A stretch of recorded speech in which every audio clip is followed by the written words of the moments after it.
Moi, je suis Michel Bouvard, je suis secrétaire général de la conférence des baptisés, et Anne Soupa et Agnès Fontaine, qui sont les deux animatrices habituelles, vous me demandez d'animer ce soir, puisqu'elles ne sont là ni l'une ni l'autre.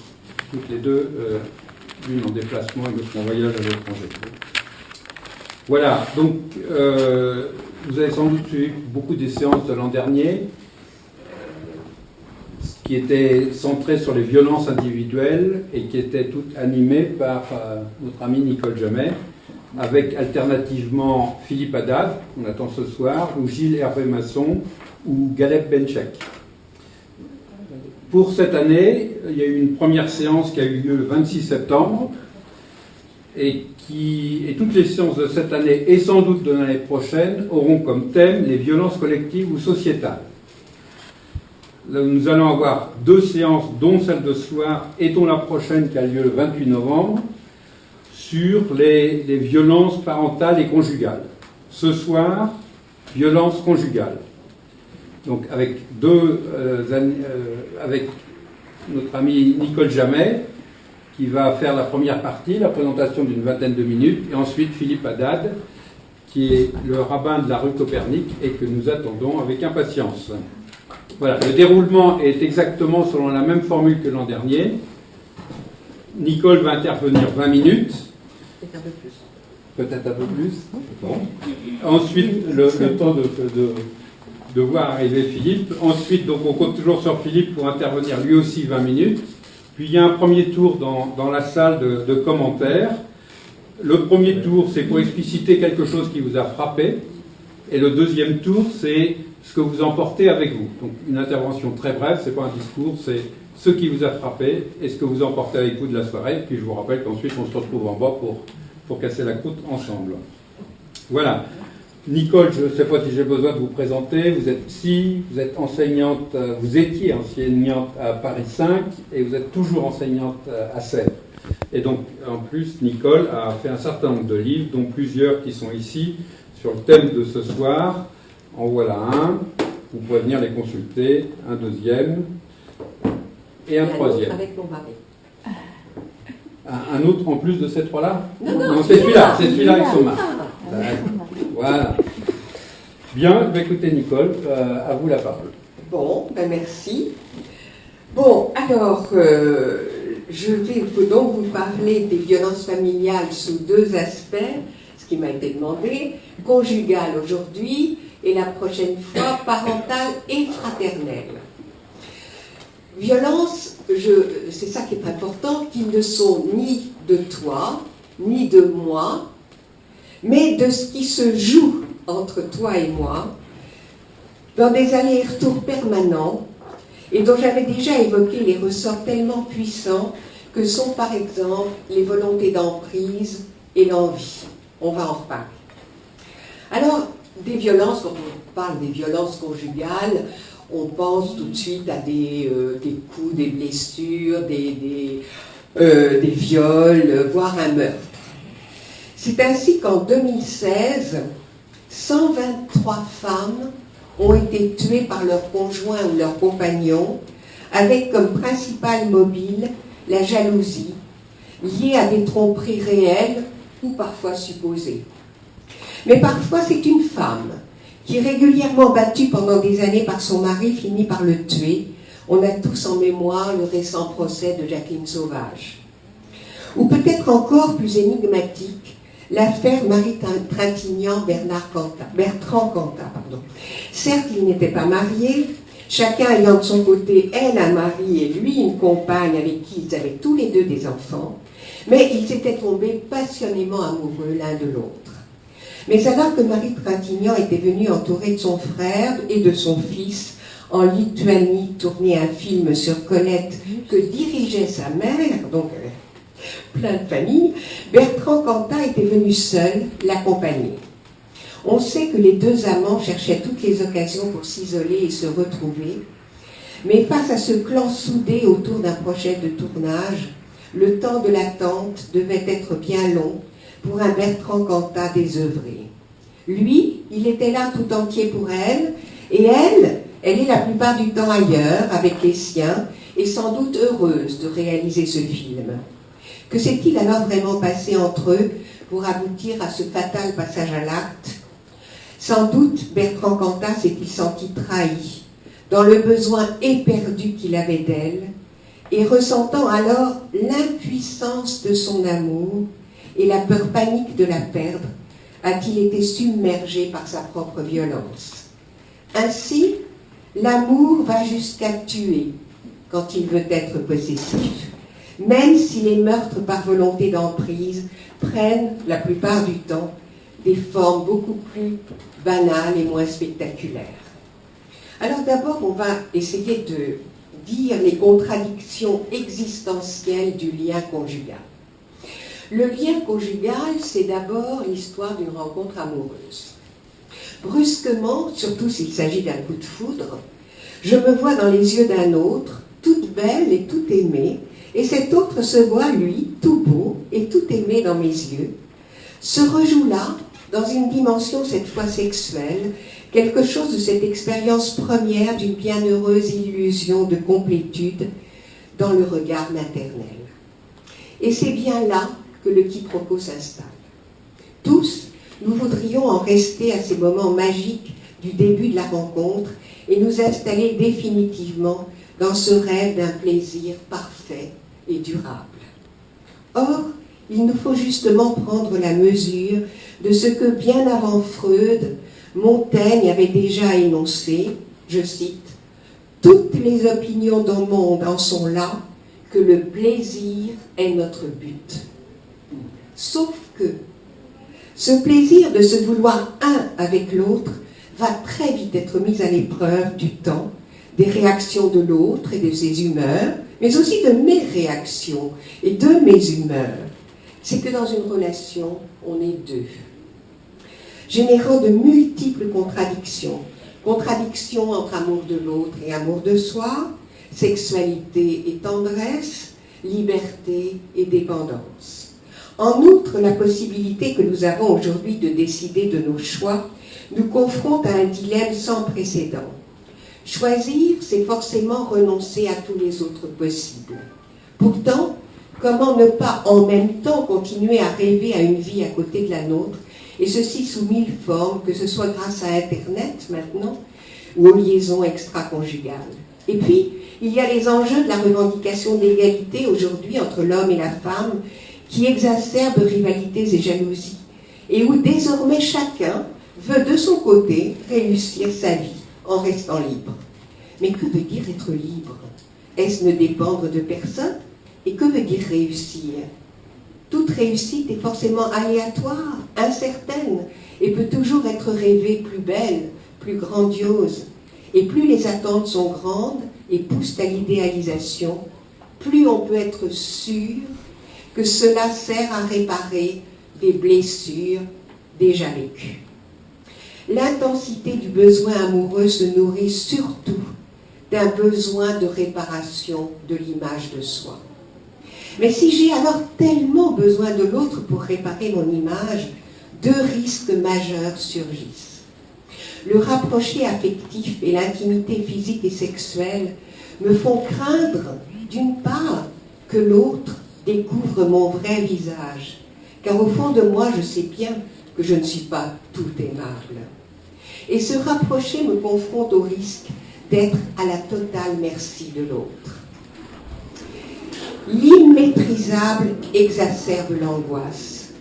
Dans le temps, on disait qu'on se mariait pour le meilleur et pour le pire. Bruckner en fait cette traduction bien actuelle, pour le meilleur, sinon tant pis. À quoi servirait l'amour s'il ne m'assurait plaisir et bonheur? Alors, pour conjurer toutes mes peurs et ne garder que le meilleur, une parade efficace n'est-elle pas de privilégier mon plaisir, plaisir sans l'autre, et peut-être pire encore, ou pas pire, mais bon, c'est aussi terrible, plaisir contre l'autre. C'est dans ce plaisir autocentré que les multiples formes de violence conjugale trouvent leurs racines, car il va alors s'agir de trouver comment garder la maîtrise de cet autre, entre guillemets, qui me fait peur, en évitant toute relation affective. C'est exactement ce qu'évoquait au dernier atelier Gilles Hervé Masson à propos du veau d'or en Exode 32. Je cite. « Le peuple, voyant que Moïse tardait à redescendre de la montagne, s'attroupa autour d'Aaron et lui dit « Fais-nous un Dieu qui marche à notre tête, car ce Moïse, l'homme qui nous a fait monter d'Égypte, nous ignorons ce qui lui est advenu. » L'autre n'est pas là. Ils se font alors à eux-mêmes, à partir de bijoux en or, une idole, un veau, devant lequel ils vont se prosterner, s'écriant « Voici ton Dieu, Israël, celui qui t'a fait monter d'Égypte. » Comme Moïse n'est plus présent à leur disposition, ils oublient tout de lui et de ce qu'ils ont vécu avec lui, et ils vont inventer leur Dieu, le créer tout seul pour adorer leur propre création. Ce qu'on nomme idolâtrie, c'est cette façon de s'approprier un absolu pour soi tout seul. Gommant tout lien affectif, j'invente mon idéal ou maîtriser seul ma vie. Je me dis alors à moi-même, voici ton Dieu. C'est exactement de cela dont nous avions parlé l'année dernière dans les différents ateliers. Atelier sur la violence entretenue par la nécessité d'une image idéalisée de soi, de l'autre et de l'amour. Rappelons-nous dans La cousine bête de Balzac le personnage d'Adeline. Ce n'était pas à son mari qu'elle était fidèle, mais à une image parfaite qu'elle voulait d'elle-même, une idole. Mais ce sera aussi la violence de l'indifférence, parade à la peur de dépendre d'un autre, susceptible de vous décevoir et de vous abandonner. Relisez Le nœud de vipère de Mauriac. Ce sera la violence de l'emprise, dont l'amour de Swann pour Odette est un magnifique exemple.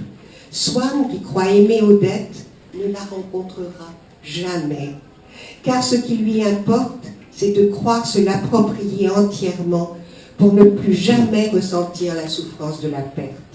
Ce sera aussi la violence de la séduction, où j'utilise l'autre pour le plaisir de le mener où j'ai envie de le faire venir, suivant la jolie formule dite par Don Juan. Et cette séduction, elle s'exerce aussi bien dans le domaine de la sexualité que dans tous les domaines du pouvoir où je peux exploiter l'autre. Tout cela, c'est le plaisir duquel j'exclus l'autre. Mais aussi redoutable est le plaisir contre l'autre, suscité par l'envie, dont l'humiliation, ça c'est terrible, l'humiliation c'est la pire des choses, dont l'humiliation ou la culpabilisation sont des figures et qui dans les couples peuvent être des instruments silencieux mais particulièrement efficaces de destruction. Bon, alors je vais parler un peu de la violence d'une sexualité déconnectée des sentiments, ce qui est quand même assez fréquent aujourd'hui. La sexualité est aujourd'hui le lieu obligé de tout épanouissement avec un impératif, le plaisir. Dans L'amour dure 3 ans, Bec BD nous conte ainsi l'histoire amoureuse de Marc Marronnier, ou plutôt la quête éperdue d'un amour immédiat et totalement comblant qui le rassurerait sur lui-même. Au départ, c'est dans le regard bleu d'une femme que Marc Marronnier croit entrevoir l'éternité. Il courait sans arrêt d'une fille et d'une soirée à l'autre, et voilà qu'il s'accroche ici à une perception agréable, et que pour tenter d'ignorer son mal de vivre, il va l'épouser. Je pense à ce qu'écrit Paul Auster à propos de 2 grands amours vécus dans sa jeunesse, je le cite, « Les filles, tu les inventais. Tu les utilisais à la manière d'incarnation fictive de tes propres désirs, sans chercher à connaître leurs problèmes et leurs histoires personnelles, en échouant à saisir qui elles étaient en dehors de ce que tu imaginais d'elles, et pourtant, plus elles t'échappaient, plus alors tu les désirais avec passion. » Tout se fait au feeling immédiat. Peu importe ici tous les rebondissements de ces différentes liaisons, ce qu'il ne cesse de répéter, c'est finalement ces permanentes désillusions. Il cherche le plaisir, oui, mais dès le oui prononcé, c'est pas le plaisir qui est au rendez-vous, mais le devoir, sous forme de plein d'insupportables obligations. Puis, tout à coup, avec la peur de la vieillesse et de la mort, émerge pour lui la question urgente du sens de la vie.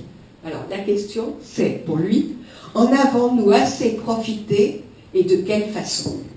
Non pas qu'est-ce qui est le plus important dans la vie avec la question de la place de l'autre, mais cette question, uniquement centrée sur soi et son propre plaisir, en avons-nous assez profité? D'autant, écrit-il, que le désir est sans fin et qu'on n'est jamais rassasié. Très vite, à la place de l'attrait, arrive un moment où on va se forcer, et alors, dit-il, si on se force, eh bien, ça veut dire qu'on n'aime plus. Cela rejoint la si jolie formule d'Annie Ernaux: l'absolue liberté de l'autre est affreuse, mais le lien aussi. L'absolutisation de son plaisir, où la sensation prend la place du sentiment, l'entraînera dans des contradictions insolubles, car derrière l'emballement passionnel perdurera le vide de l'ennui, qui l'amènera à boire, à baiser, à être malade, et même une fois à tenter de se pendre. Mais quelle violence aussi pour les femmes qui ont eu la malchance de le rencontrer et de croire en lui. Trompées, humiliées, s'enclenche là un cercle vicieux sans fin. À la toute fin du roman, Belvédère se demande alors si finalement, pour être heureux, lui, il ne faut pas d'abord avoir été très malheureux. Mais je crois qu'avoir été très malheureux, c'est très important, oui, mais ça ne suffit pas.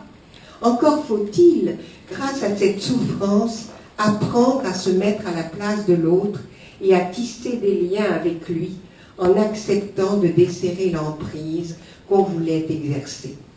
Alors je vais terminer sur cette question: comment passer de la peur, parce que c'est toujours une peur de l'autre, comment passer de la peur à la confiance, ou apprendre à partager le plaisir?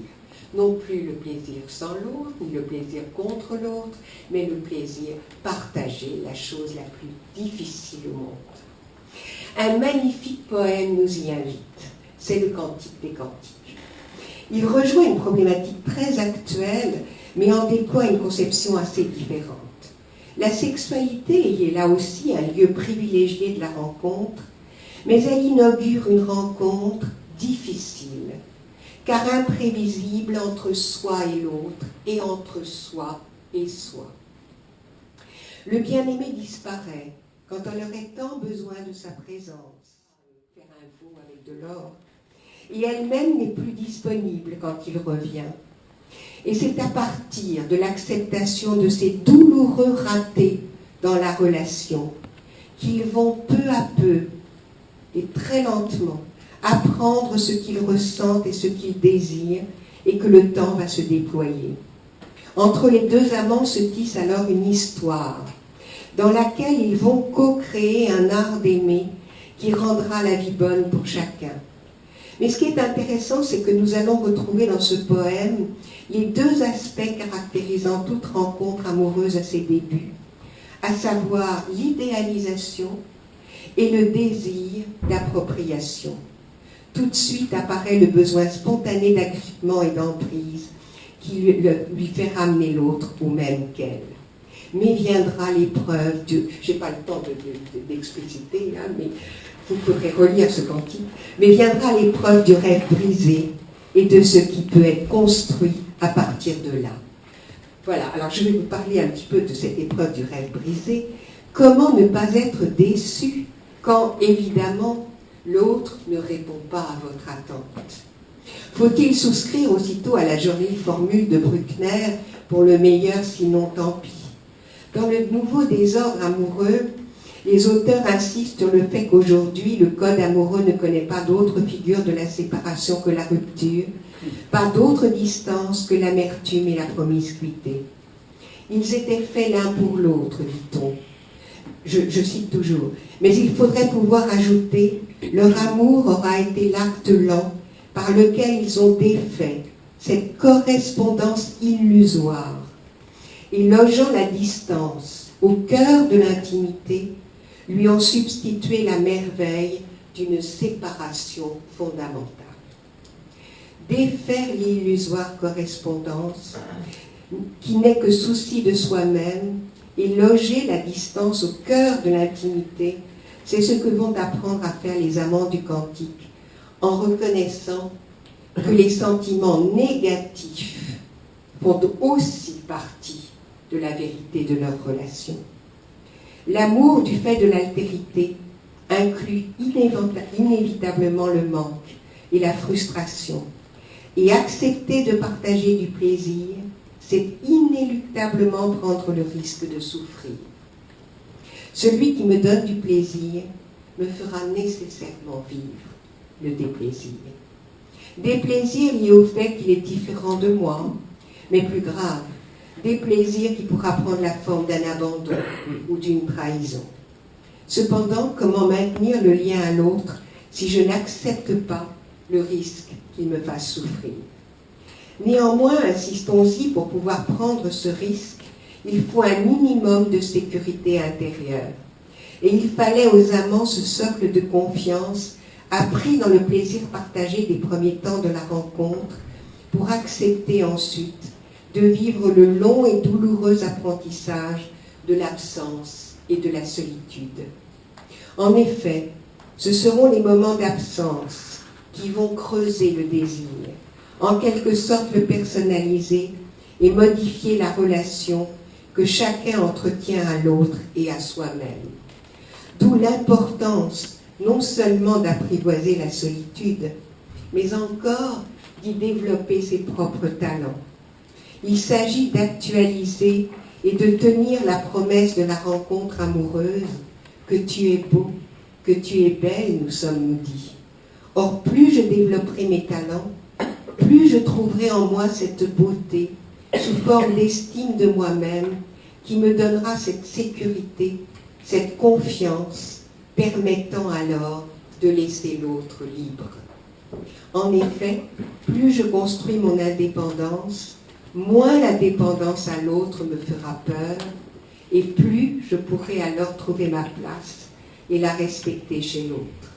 Et paradoxalement, parce que c'est toujours des paradoxes, moins j'ai besoin de l'autre pour me sentir valable, plus je suis apte à tisser d'authentiques liens. Merci Nicole. Nous avons un problème puisque Philippe n'est toujours pas là. Je n'ai pas son numéro de téléphone, non.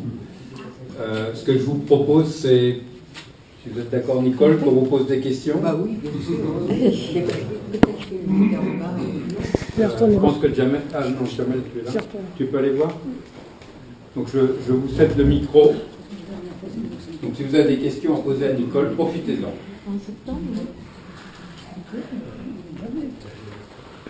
Oui, moi j'ai deux petites questions.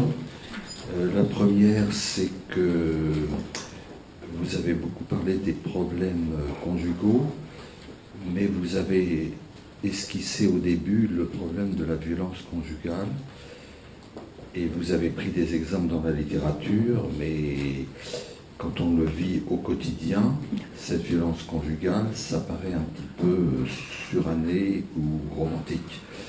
D'autre part, vous n'avez pas parlé d'un livre qui me paraît capital sur le sujet, que j'ai lu et qui vient d'être édité, qui s'appelle Fausse route, de Elisabeth Badinter, qui est une démonstration à base de statistiques, montrant qu'il y a autant de violences conjugales de la part des femmes envers les hommes. Pas tout à fait autant, mais presque. Maintenant, c'est nouveau. Voilà. Et elle le démontre, statistiques européennes à l'appui. Alors, je sais que... Est-ce qu'on a besoin d'un micro ou on entend suffisamment? C'est bien le micro? D'accord. On est tout près. Je sais que les romans, ça apparaît toujours quelque chose qui n'est pas la vraie vie. Or, je pense au contraire que l'avantage, c'est que c'est toujours difficile de parler de cas concrets, etc. Puis en plus, souvent c'est mal dit, alors que là c'est bien écrit et ça dit des choses. Les romanciers sont des psychologues absolument extraordinaires. Par exemple, quand Annie Ernaux écrit de son amant russe, là, dans je ne sais plus quel roman, elle écrit « Je l'aime de tout mon vide », je trouve ça fabuleux d'analyse psychologique, et puis bon, on peut décrire des tas de violences et qui renvoient alors, ce sont des miroirs de nos vies, les romans. Voilà, et c'est peut-être intéressant d'avoir comme ça ces miroirs dans lesquels on peut se rencontrer, et puis dire, ben oui, tiens, j'ai vécu des choses comme ça, etc. Voilà. Autre question?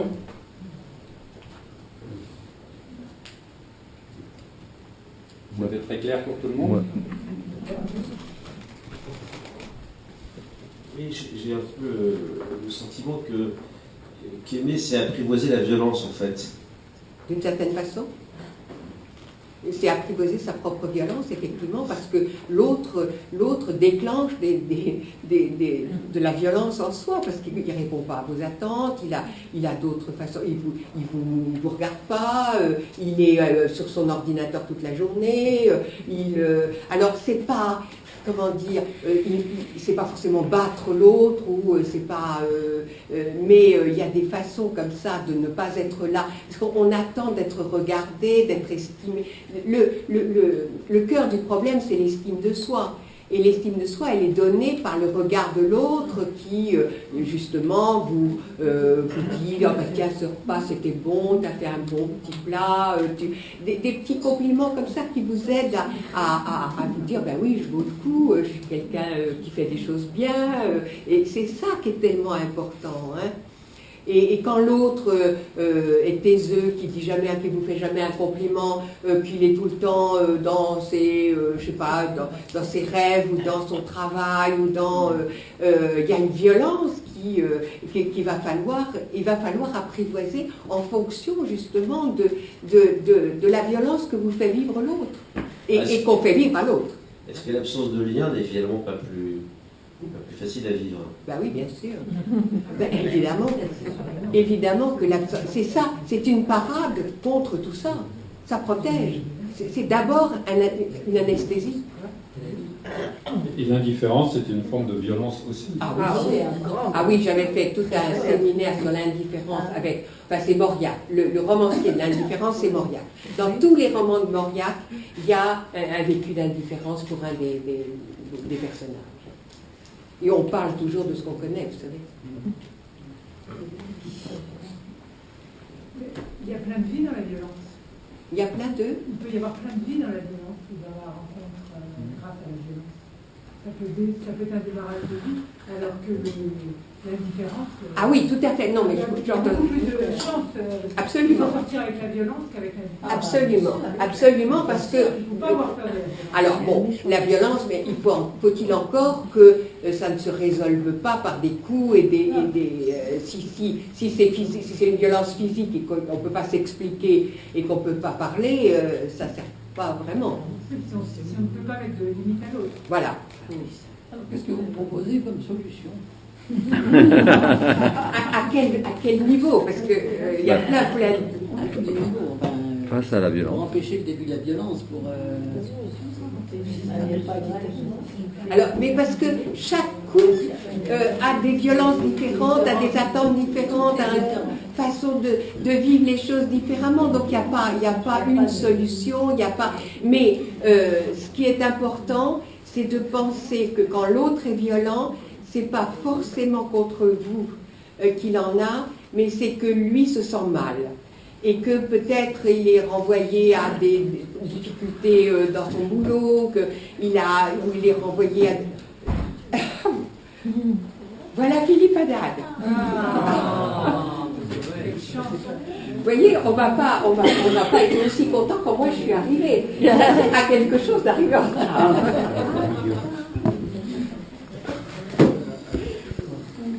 Bon, écoutez Philippe, on vous laisse la parole. Pour information, encore d'autres questions? Ah bon, je viens de terminer ce que je suis en train de dire quand même. Vous étiez en train de dire quelque chose. Je pensais que Nicole tu avais fini, mais vas-y, tu veux. Je ne sais plus. Enfin, je disais que chacun... Oui, mais ce qui était très important, c'était de ménager le narcissisme de l'autre. Hein, et de ne pas l'attaquer, de ne pas aussitôt dire c'est ta faute, et voir, je pense que dans la plupart des violences, etc., il y a derrière un vécu de détresse. Un vécu de... Alors en plus, quand il y a des vécus de détresse, souvent, l'homme se met à boire, etc., ce qui renforce le cycle de la violence. Et, bon. Mais je crois que ce qui est important, c'est de réaliser que on n'est pas... Enfin, c'est pas contre vous qu'il en a, mais qu'il va mal, il est déprimé, il est dans une période et que peut-être il faut aussi l'aider. Voilà. Et est-ce qu'il n'y a pas des violences qui peuvent s'exprimer qui sont finalement bonnes? Mais oui, c'est bien sûr. Bien sûr qu'il y a des violences c'est bien aussi de temps en temps de péter les plombs et que l'autre sache qu'est-ce que vous... Parce que ce qui est terrible, c'est quand l'autre ne réagit jamais. Vous ne savez pas du tout. Vous savez pas du tout, quand c'est une toile cirée, vous savez pas du tout qu'est-ce qu'il pense, qu'est-ce qu'il veut, qu'est-ce que... Là, au moins, il y a une explication possible. Tant qu'il n'y a pas d'agression, quand même. Si, il peut y avoir aussi des agressions et puis qu'on puisse quand même se demander pardon et puis voilà. Parce que je vois pas comment, au bout de nombreuses années, qu'il n'y ait pas du tout d'agression. Ça me paraît difficile. Alors, Philippe a eu le texte de Nicole. Oui. Voilà, donc il y a un lien qui a pu être assuré. Philippe, vous... Voilà. Bon, excusez-moi, d'abord, c'est un décès dans la communauté, donc il fallait aussi gérer cette relation. Alors, moi j'ai cherché dans la Bible, voilà, c'est vrai qu'en tant que rabbin, je n'ai pas eu à résoudre, c'est pas moi qu'on a appelé pour des questions de violence familiale. Je n'ai pas eu ce cas de figure dans mon rabbinat. Mais j'ai cherché dans les textes, est-ce que la Bible, en particulier la Torah, nous parle de ces questions, c'est-à-dire de violence, par exemple entre un mari et une femme. Alors, d'abord, il y a un verset, le verset central de la Bible, c'est « Tu aimeras ton prochain comme toi-même ». Bon. Alors, c'est jamais entendu dans la tradition juive comme un verset généraliste et humanitaire au sens large, aimer l'humain. Quand on dit « Tu aimeras ton prochain comme toi-même », on traduit « ton prochain », ça signifie celui qui est en proximité. C'est-à-dire que d'abord, l'expérience de l'amour, c'est celui qui partage mon espace. Parce que c'est plus facile d'aimer un Esquimau sur la banquise, parce qu'il ne pose pas trop de problèmes, ou quelqu'un qui habite de l'autre côté de la planète, que d'aimer vraiment celui avec qui on partage l'espace. Donc ça peut être les membres de la famille, ça peut être les voisins de palier, les collègues de bureau, les amis d'une association. Donc dès l'instant où on est dans la proximité, se pose vraiment la question de l'amour du prochain. D'autant plus que le verset biblique ne dit pas de façon générale vous aimerez l'homme, vous aimerez l'humanité. Bien qu'il y ait un verset qui dit que l'homme a été fait à l'image de Dieu, ça devrait justifier déjà de l'amour de l'homme créé à l'image de Dieu, mais le verset dit « Dieu aimera ». Donc ça veut dire comme si la Bible s'adresse à chacun d'entre nous, à mes femmes, lecteurs de la Bible en tout cas, et acceptant cette Bible comme un chemin de vie, et tu aimeras ton prochain comme toi-même. Voilà. Et c'est fondé parce que je suis l'Éternel. Je suis l'Éternel. Et c'est au chapitre 19 du Lévitique, un peu plus loin, pour justement ne pas créer d'équivoque en disant le prochain c'est peut-être mon concitoyen, mais l'étranger j'en ai pas à tenir compte. Quelques versets plus loin, il est dit tu aimeras l'étranger comme toi-même. Dès l'instant où l'étranger arrive dans ton territoire, les questions d'immigration, etc., eh bien la Bible dit tu l'aimeras comme ton concitoyen. Donc, le verset, tu aimeras ton prochain comme toi-même, est toujours entendu dans la tradition juive comme une relation de proximité à réaliser. Mettre de l'amour dans la relation. Alors, la tradition juive pose la question, quel est le plus proche d'un homme? Dans le sens masculin, mais on pourrait dire aussi de la femme. Et on répond, c'est le mari pour la femme et la femme pour le mari. Ça veut dire le plus proche à aimer, c'est celui avec qui on partage l'espace et le temps en permanence, ou le plus longtemps possible dans une vie. C'est-à-dire, il y a le coup de foudre, il y a le déclic, Voilà, et puis après, en général, bon, ça se passe bien pendant le déclic, etc. Et puis après, c'est à ce moment-là que, après coup, que le caractère de l'autre apparaît, d'autres réalités, où les personnalités se dévoilent. Voilà. Et à ce moment-là, dans la durée, est-ce que tu aimeras ton prochain comme toi-même ou pas? Donc les rabbins disent, d'abord, ça se joue entre l'homme et la femme et l'homme. Mais bien sûr, ça s'adresse de façon plus générale à toute personne que je vais côtoyer, rencontrer autour de moi. Et en fait, on s'appuie sur un premier récit. C'est pas un récit de violence en acte, mais c'est un récit de violence en parole. Mais bon, vous avez dit de toute façon que il y a les intentions, il y a les paroles, et puis il y a les actes. Et puis finalement, les actes, ça ne fait que traduire au bout d'un moment le non-dit ou des fois le geste qui dépasse la parole. Hein, voilà, on se met en colère et puis il y a un coup qui part, et c'est plus grave des fois aussi. Bon. On s'appuie en fait sur l'histoire d'Adam et Ève. C'est-à-dire que Adam et Ève, qui est le couple premier, et que Ève est créée pour le dialogue avec l'homme, faisons un être en vis-à-vis, dit le verset, et c'est lo ezer kenegdo en hébreu, je ferai un compagnon en vis-à-vis, et ce mot en vis-à-vis en hébreu, ça veut dire à distance de parole. Donc la femme n'apparaît pas dans la Bible tout de suite comme dans sa dimension érotique hein, et désirable, mais d'abord dans une dimension dialogale. Intéressant, bien que on peut imaginer que Ève était très belle, façonnée des mains de Dieu, et que Adam était très beau, voilà. Mais c'est pas cette dimension qui est mise du tout en évidence. C'est le côté dialogal. L'homme est seul et il essaye de dialoguer. Alors même il donne des noms aux animaux, mais il ne trouve pas un compagnon qui lui fait, on traduit, qui lui fait sortir. Mais ça veut dire en capacité de dialogue. Il nomme, mais il n'est pas nommé. Vous voyez ? Et à ce moment-là, Dieu va endormir donc Adam et va le créer à partir de son côté plutôt que sa côte. D'ailleurs en hébreu c'est plutôt le côté que la côte. Donc c'est un cas unique d'un homme enceint. Il est enceinte de sa femme et la femme sera ensuite enceinte des enfants de cet homme qu'elle portera. Voilà. Mais le premier cas de figure, c'est un homme enceint de sa propre chair. D'ailleurs, chair de ma chair, os de mes os, donc il n'est pas plus proche. Et pourtant, après la faute, quand Dieu demande à l'homme où es-tu, etc., bien sûr Dieu savait, mais en fait c'est une question, est-ce que toi tu sais où t'en es dans ta vie et alors là, Adam va dire, c'est pas moi, c'est elle, voilà, la femme que tu m'as donnée. Donc, les rabbins vont dire, voyez, même à ce niveau-là, la négation de l'autre, de ne pas assumer la responsabilité de la consommation, comme on dit en français, faute avouée est à moitié pardonnée. Donc déjà, s'il avait répondu à Dieu, oui, j'ai fauté, je reconnais ma faute, comme d'autres personnages bibliques qui diront, je reconnais ma faute. David, par exemple, qui a fauté, dit oui, je reconnais ma faute. Donc Adam, lui, est dans le déni, en fait, hein, le déni de la faute. Il dit, c'est pas moi, hein, c'est elle. Hein. C'est vrai, d'après le texte, c'est la femme dialogue avec le serpent, mais alors Adam, lui, c'est un vrai consommateur. Hein. Mais alors, il cause pas du tout. Et alors que la femme a été créée pour le dialogue, et on voit qu'il n'y a pas de dialogue, et elle dit, c'est la femme. Donc, le déni de l'autre pour ne pas assumer des responsabilités, voire des fautes. Alors ça peut exister peut-être dans un couple, ça.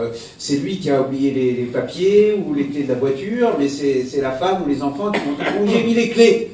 Hein, alors on croit que c'est les autres, c'est lui qui a mal rangé les clés, quoi. Vous voyez, donc c'est le refus d'assumer soi-même, et c'est la colère, n'est-ce pas donc c'est trouver en fait un bouc émissaire. Bibliquement parlant, un bouc émissaire, ça devrait être un bouc, pas une personne. Vous voyez, un bouc émissaire, ça va être un bouc, mais souvent, ça n'a pas été le cas. Il y a toujours dans une classe un bouc émissaire. Voilà. Alors, ça c'est un premier récit hein, qui est mentionné, qui est mis en lien avec « Tu aimeras ton prochain comme toi-même ». C'est-à-dire finalement, Adam, il n'a pas cette expérience de l'amour suffisamment de Ève.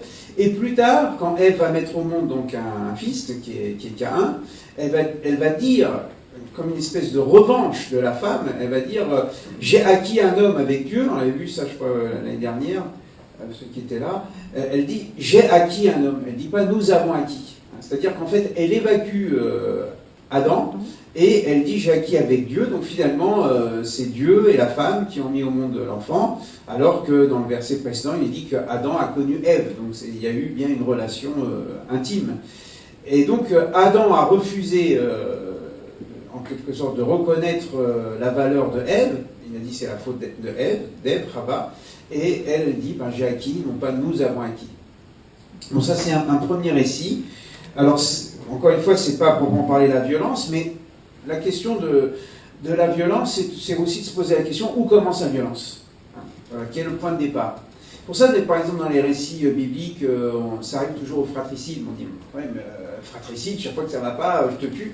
Bon, je sais que des fois, il y a des histoires de famille, c'est très grave, mais enfin, c'est quand même rare, heureusement, quand il y a des disputes, qu'on en arrive à tuer. Bon, quand il y a un meurtre dans une famille, c'est un fait divers, voilà, mais on se fâche, voilà. Mais dans la Bible, on dirait, dès que ça va pas, hop, je vais te tuer, et puis on passe à l'acte, quoi. Donc, il y a un tue Abel, et puis ensuite, par exemple, Ésaü dit je vais tuer Jacob, alors Jacob est obligé de s'enfuir parce que vraiment sinon il risque d'être tué. Joseph et ses frères, ils veulent le tuer. Donc c'est assez violent d'ailleurs comme récit. Alors on peut peut-être interpréter de la manière suivante que au fond on ne sait pas où s'arrête la violence. C'est-à-dire dès l'instant où il y a quelque chose qui ne fonctionne pas dans la relation, c'est-à-dire on n'est pas dans l'amour, hein, alors peut-être que déjà il y a les traces d'un fratricide possible. Alors, on peut prendre les textes au premier degré, c'est-à-dire un fratricide, mais peut-être on peut les lire avec la grille psychanalytique et psychologique, que ça veut nous dire attention à la violence, parce qu'on ne sait pas finalement où ça peut nous mener. La preuve, c'est que par exemple, dans certains milieux, pour résoudre les problèmes, on supprime l'autre, quoi. Je veux dire, la mafia ne va pas discuter, hein, je veux dire, on élimine celui qui nous dérange. Vous voyez, donc le fait d'éliminer l'autre, c'est comme ça qu'on fait les guerres en fait. Hein. On fait les guerres parce qu'on ne veut pas la négociation.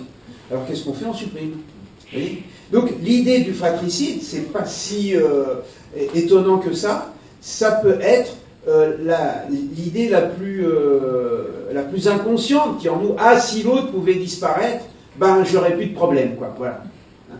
Alors entre la pensée, la parole et l'acte, il y a peut-être des liens qu'on retrouve d'ailleurs dans les 10 commandements, parce qu'au début c'est dit tu ne s'assassineras pas et à la fin tu ne convoiteras pas. Alors peut-être qu'il y a un lien entre justement j'assassine parce que j'ai convoité, et comme je vais prendre la femme de mon voisin, alors je vais tuer mon voisin, je vais prendre sa femme, etc.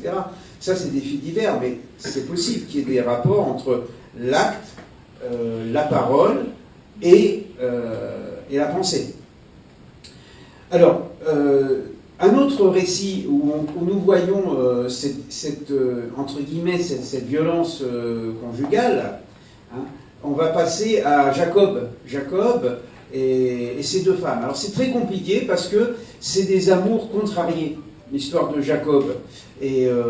Parce que Jacob, fils de Isaac et de Rebecca, donc il est le frère jumeau d'Ésaü, il a usurpé la bénédiction à son frère, qui était né avant.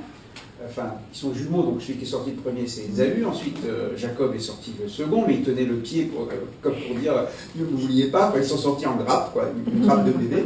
Voilà. Et puis, Rebecca, elle considère que c'est Jacob qui doit recevoir la bénédiction. Parce qu'elle a reçu une information divine, parce qu'elle avait très mal de sa grossesse, elle ne comprenait pas, elle croyait qu'elle en avait un, en fait, l'échographie, il y en a deux en fait, deux peuples en plus, voilà, je comprends que ça passe mal, et il dit voilà, et le plus jeune, c'est lui qui va être le maître du plus grand, du plus fort. Alors tout de suite, elle a l'information que l'élu, c'est Jacob, donc celui qui sort le dernier.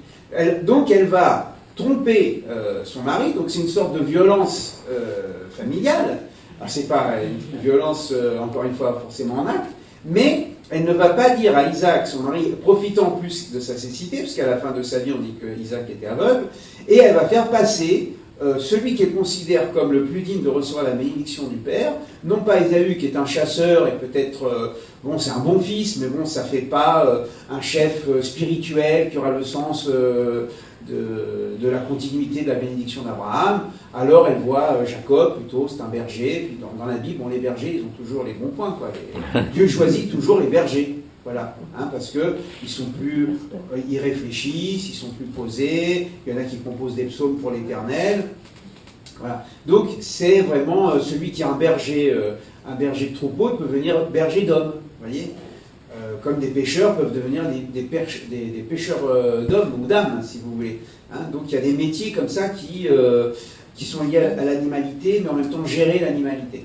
Alors elle considère et elle voit sans doute que Jacob est vraiment plus méritant, plus responsable qu'Ésaü. Lui c'est plutôt un jouisseur de la vie, donne-moi à manger, on ne doit pas épouser des Cananéennes, lui il en épouse 2 en plus, voilà, avec les idolâtres. Bon. Donc il corrompt quand même le message abrahamique, hein, le monothéisme qui est en germe, hein, puis lui carrément il prend 2 femmes cananéennes qui amènent leurs idoles, il y a de l'encens dans la tente, dans tout le coin, que Isaac et Rebecca ne supportent pas tout ça. Et donc elle va tromper son mari.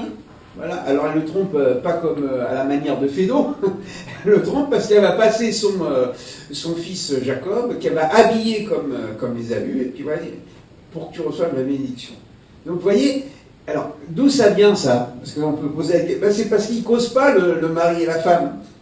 Si Isaac et Rebecca discutaient, peut-être ça aurait été mieux. Mais en effet, alors est-ce que c'est lié au patriarcat? Est-ce que c'est lié à la crainte qu'elle ressentait par rapport à son mari? Elle venait d'une région idolâtre, sa famille était idolâtre. Est-ce qu'elle se considérait inférieure par rapport à Isaac, qui était lui, le fils du grand prince Abraham? Est-ce qu'on discutait dans ces familles? On ne discute pas. Il y a des familles, on ne discute pas. On fait des choses en douce, mais on ne parle pas. Donc ça, c'est une question. Elle aurait très bien pu dire, écoute, on va avoir une discussion franche. Entre Ésaü et Jacob, il n'y a pas photo, quoi. Ésaü, regarde, il a épousé des Cananéennes. Le texte dit clairement que ces 2 Cananéennes, idolâtres, eh bien, rendaient la vie d'Isaac et de Rebecca amère. Donc ils le ressentaient. Alors pourquoi choisir et pourquoi vraiment s'entêter sur Ésaü? Parce qu'il a le droit d'aînesse, mais en fait, on voit dans le livre de la Genèse que l'aînesse, c'est plutôt un choix de responsabilité qu'une naissance. D'ailleurs, c'est toujours les derniers qui sont les élus, c'est jamais les premiers dans la Genèse. Joseph, par exemple. Si on devait suivre la chronologie, on aurait eu d'abord Ruben, on aurait eu Simon, on aurait eu Lévi, voilà, c'est l'avant-dernier qui est choisi, avant Benjamin. Bon, donc, problème, dans le couple Isaac-Rebecca, ça ne pose pas. Donc, à cause de ça, il y a une tromperie du mari, qui va ensuite peser à la 2e génération sur Jacob. Parce que Jacob, d'abord, il est obligé de s'enfuir, parce que son frère, c'est un sang chaud. Hein. Où il est que je le tue? Où il est que je le tue? Comme c'est un chasseur, alors il avait son arc, avait son épée, il tue, quoi. Vous voyez, on est toujours dans les violences verbales, mais on peut passer à l'acte. Alors sa mère lui dit, il faut que tu partes chez mon frère, donc tu vas aller chez Laban. Voilà. Et Isaac, après coup, accepte, finalement, parce que ensuite Jacob va se trouver de nouveau devant son père, et Isaac va lui dire, pars et trouve-toi une femme. Donc, au lieu de lui tirer les oreilles et dire, petit canaillou, qu'est-ce que tu m'as fait? Tu as profité de ma cécité. Il le bénit, il confirme la bénédiction. Ça veut dire, il confirme finalement ce qu'avait fait Rebecca. Mais quand même, ça ne s'est pas passé de manière très... It's not kosher. C'est pas très cachère et c'est pas très catholique, tout ça. On aurait pu imaginer autrement. Alors il s'enfuit. Et il va donc dans la ville de Haran, donc c'est en Syrie, et il arrive près d'un puits, et il tombe nez à nez avec sa cousine, c'est la fille de la sœur de sa mère, donc Rebecca qui est comme frère Laban qui a 2 filles qui s'appellent Léa, donc qui s'appelle Rachel, et c'est le coup de foudre biblique. Alors c'est le seul coup de foudre, semble-t-il, enfin, on met de côté peut-être le cantique des cantiques, mais il la voit, il l'embrasse. Voilà. Alors comme on sait que la Bible est très pudique, alors là vraiment c'est le coup de foudre, embrasser, voilà. Tout est dit, il a trouvé la femme, quoi. C'est la femme. Alors, il arrive chez son beau-père lui dit, bon, alors, il faut que tu travailles. Oui. Ça me rappelle une histoire, vous savez, c'est la fille d'un riche médecin qui tombe amoureuse d'un garçon qui étudie tous les jours dans la maison d'études à la yeshiva. Donc il n'a pas de moyens de vivre, quoi. Il étudie tous les jours la Torah. Et sa fille, elle est tombée amoureuse. Alors elle dit, papa, je suis tombée amoureuse d'un garçon qui étudie à la yeshiva. Elle dit, ah mais comment tu vas faire pour vivre? Il ne gagne pas sa vie, etc. Alors le mari dit à sa femme, je vais convoquer ce garçon dans mon cabinet, je vais lui poser des questions. Alors jeune homme, vous voulez épouser ma fille? Oui, nous sommes très amoureux. Bon, mais comment vous allez vivre? Ah ben, Dieu pourvoira. Ah oui, mais comment vous allez payer le loyer? Ben, Dieu pourvoira. Oui, mais les enfants, l'éducation des enfants, etc. Dieu pourvoira. Dépité rentre chez lui, et sa femme lui dit alors, il m'a pris pour le bon Dieu, alors j'ai accepté. Bon, alors il tombe amoureux de Rachel et il demande sa main à la banque. Alors il dit, qu'est-ce que tu veux comme salaire? Et il lui dit, je travaille 7 ans gratuitement. Juste, tu me donnes Rachel. Voilà.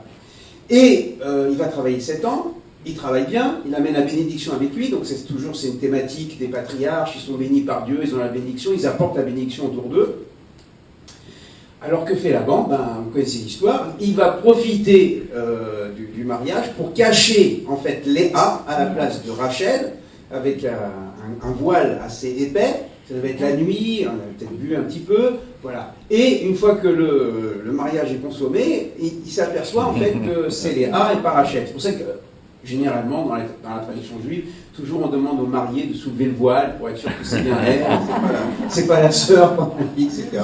Voilà, pour pas que ça se renouvelle. Voilà. Alors, il dit, mais j'ai travaillé pour Rachel, tu me donnes Léa. Et Laban, qui est aussi un filou, lui dit, écoute, je croyais que tu étais au courant des us et coutumes du lieu, on ne marie pas la cadette avant l'aîné, donc je t'ai donné l'aîné, mais si tu travailles encore 7 ans, sous-entendu à l'œil, il n'y a pas de problème, je donnerai aussi Rachel. Donc, Jacob va se retrouver avec 2 femmes, avec une qu'il aime éperdument, et puis l'autre qui il n'aime pas tout simplement. Et le texte nous dit que Dieu vit que Léa n'était pas aimée. Non, pardon. Le texte dit, et Dieu vit que Léa était haïe. Haïe. C'est très fort comme verbe. Voilà. Sénoua. Vaillard. On l'a mis dans son lit, mais c'était pas la femme qu'il voulait. À la limite, il faut qu'il y ait des atomes crochus, si on peut dire, entre un homme et une femme pour que ça fonctionne. Comme on dit, il faut que ça fonctionne au niveau du cerveau, du cœur et en dessous de la ceinture. Si à ces 3 niveaux, ça ne fonctionne pas bien, il y a un couac à un moment donné. C'est pour ça qu'il y a des problèmes. Mais si ça fonctionne bien à ces 3 niveaux, eh bien, a priori, le couple est heureux. Et sinon, il faut essayer de corriger, voir où ça ne va pas. C'est noir, on dit, elle est haïe. Alors, qu'est-ce que ça peut signifier qu'une femme est haïe? On pourrait peut-être dire que une femme qui ne se sent pas totalement aimée, c'est une femme qui est haïe. On ne peut pas dire à quelqu'un, je t'aime un peu, ou je t'aime beaucoup. Parce que quand on ajoute au verbe aimer un adjectif ou un adverbe, ça diminue la valeur du verbe aimer. Il n'est pas dit tu aimeras beaucoup ton prochain ou tu aimeras un peu ton prochain. Dès l'instant où on fait un dosage dans l'amour, c'est pas du vrai amour. Donc on peut penser en fait qu'elle se sent haïe parce qu'elle n'est pas aimée totalement. Peut-être le plus grand bonheur qu'on puisse dire à sa femme, c'est t'es la plus belle, je t'aime, voilà. Et si en plus c'est vrai qu'on le ressent profondément qu'on a épousé une femme remarquable, voilà. La femme est heureuse, tout le monde est heureux, les enfants peuvent recevoir cet amour, et sinon, c'est comme si elle se sentait haïe.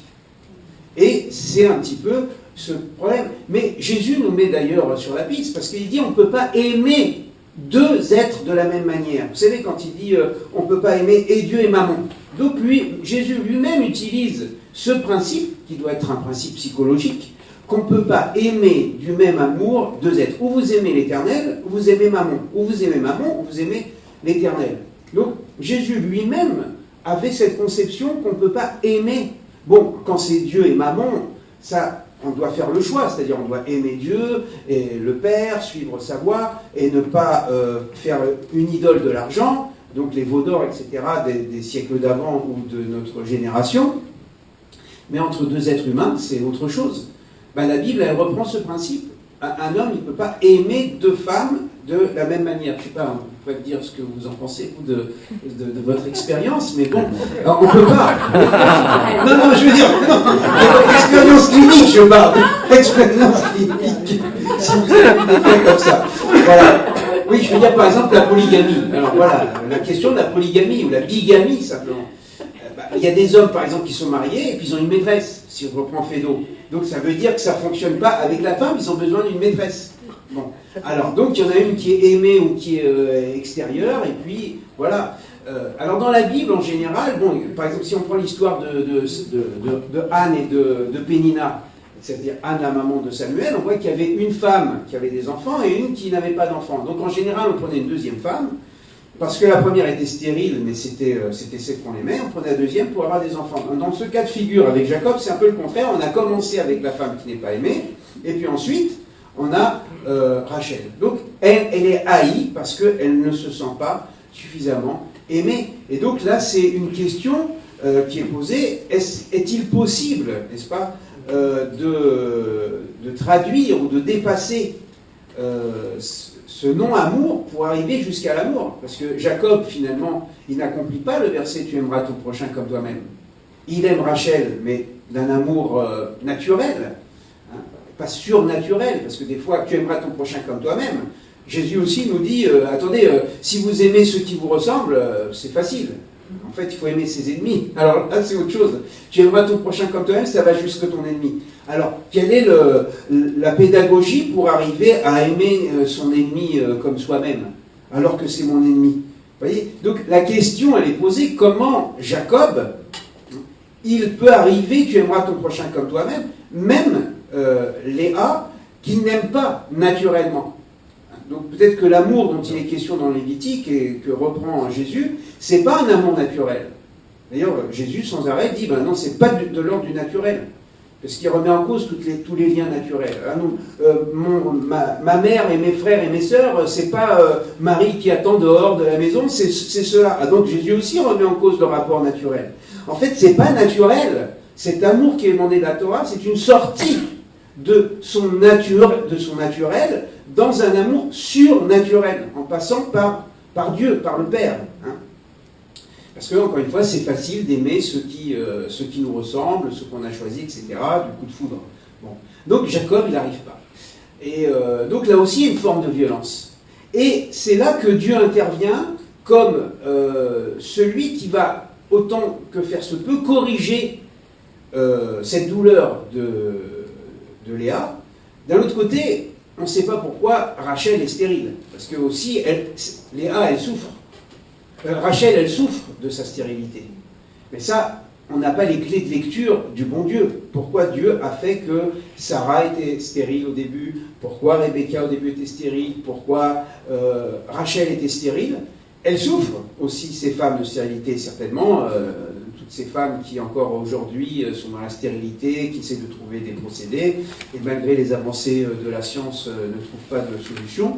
Combien cela est difficile. Mais ça, c'est la souffrance dans la relation avec Dieu. Dieu a fermé la matrice. Voilà.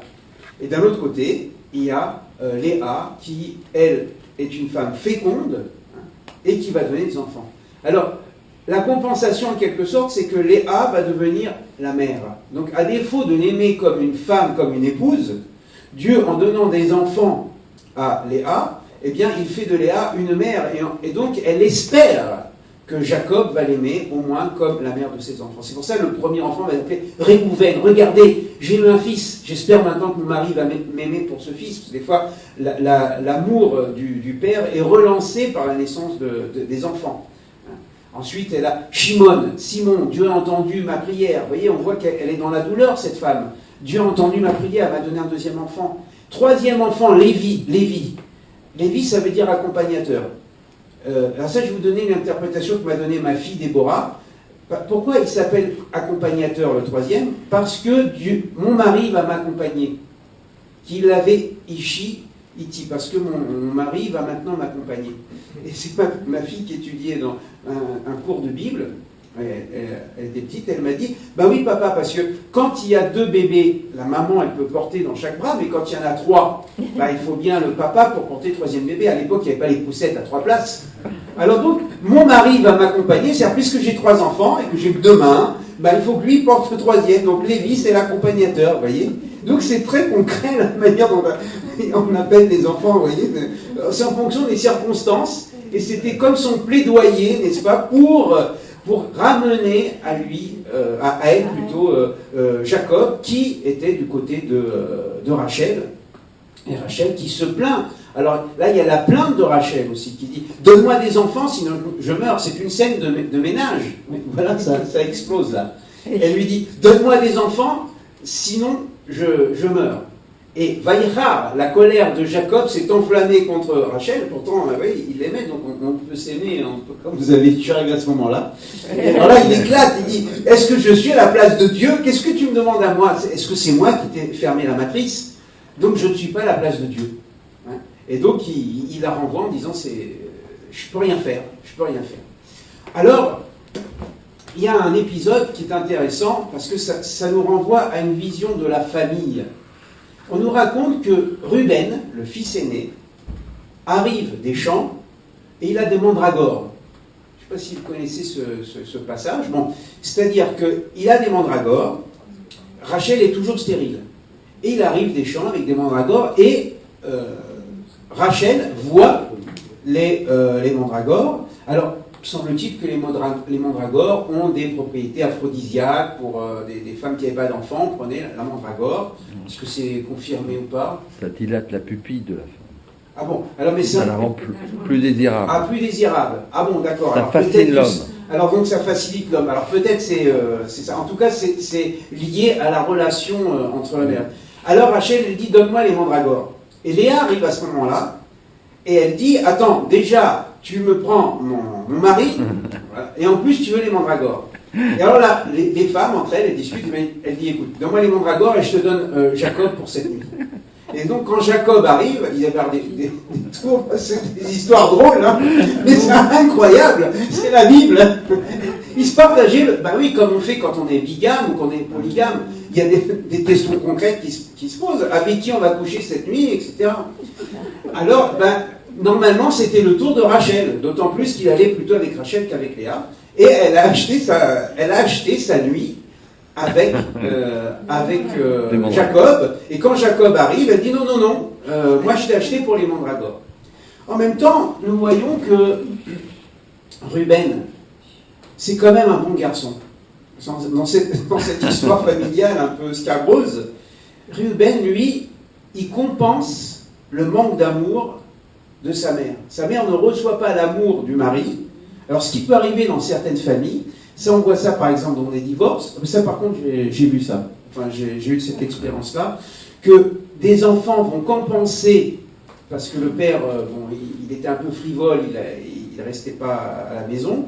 Et on voit certains enfants qui vont compenser en donnant de l'amour à la mère, n'est-ce pas, de façon surévaluée. Au lieu de recevoir, ils donnent en surplus parce qu'ils ressentent la souffrance de la mère. Alors il peut avoir dans une fratrie un enfant qui va développer plus d'amour pour sa mère que d'autres.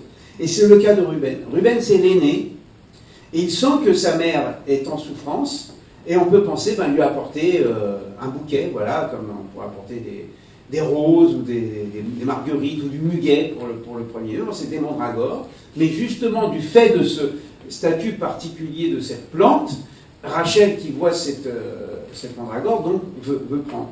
Donc, ce que je vous ai donné comme quelques exemples, je ne vais pas trop allonger, peut-être après ça serait intéressant de discuter, c'est de voir que dans des récits bibliques, qui sont toujours des récits très réels, c'est-à-dire qui partent de réalités concrètes, l'histoire d'un couple, d'une famille, et nous voyons comment il y a des formes de violence. Ce sont des violences verbales, ce sont des tromperies, ce sont des actes de colère. Hein. Ça va pas jusqu'au coup, hein, des coups, voilà. Mais pour nous dire, c'est pas facile de construire un couple, c'est pas facile de construire une famille. Même le couple ou les familles patriarcales qui sont pris comme exemple, le Dieu d'Abraham, du d'Isaac, de Jacob, eux-mêmes passent par des épreuves, par des difficultés. Parfois, ils arrivent à surmonter les épreuves, parfois non, ce qui fait qu'ils ont des réussites, ils ont des échecs. Voilà. Alors, ça vous renvoie à vos lectures de la Bible et de ces chapitres-là, qui sont très, très vivants. Voilà. Merci. Merci Philippe.